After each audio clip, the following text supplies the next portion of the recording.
The sixth principle of strategic case making is making inequitable systems the villain.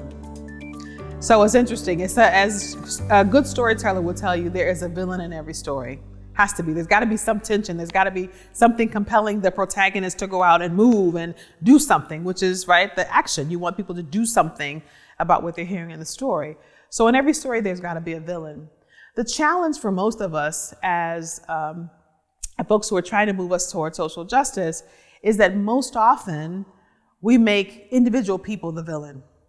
The president or the vice president or the Congress or the or the Democrats or the Republicans or the whoever it is in the story, we make individual people the villain.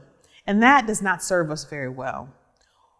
Part of the reason it doesn't serve us very well is because it's pretty easy to swap out people. But even when you swap people out, if the systems are still, right, unworkable, if the systems are still broken, it doesn't matter a whole lot about who the individual person is in those positions, which is a part of what we faced across the country. The real villain, if there is a villain in our story, is systems that are broken, that are not working well to advance the well-being of our communities. Here's the challenge that we face, and then here's part of the reason why most of us identify villains as people, not systems. Making a case around systems is a little bit harder, right? It's harder because most of us don't know what a system really is, right?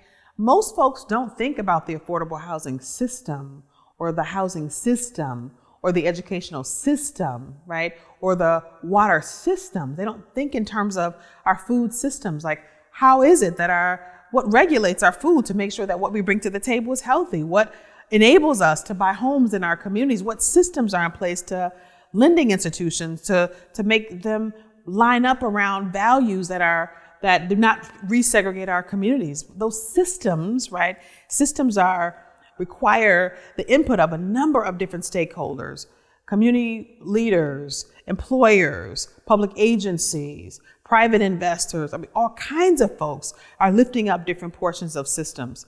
And so systems are harder for us to make a case around, but necessary. Let me tell you why. When folks don't understand that systems, those inequitable systems are what are the villain in the story, they go to the next best thing to villainize. They villainize individual people. Maybe it's folks who are not properly managing their credit. Maybe that's why they can't afford to buy a home. And if they would just manage their finances better, right, they would be able to buy a home. Or maybe it's those kids who just are not motivated, right, to exceed and excel. It's not the school system. It's the kids who are not doing the best that they could. Because I've known people in my life who had nothing, right? And so what you don't want to do is have a conversation that villainizes the folks who are trying their very hardest to advance and excel like everybody else in the culture. So our ability to reposition the conversation around systems that are not working and to understand how to make those systems better for the longer term is actually what helps you to build a stronger case, but also to point the finger and the targets at the right direction so that we know what problems actually need to be solved.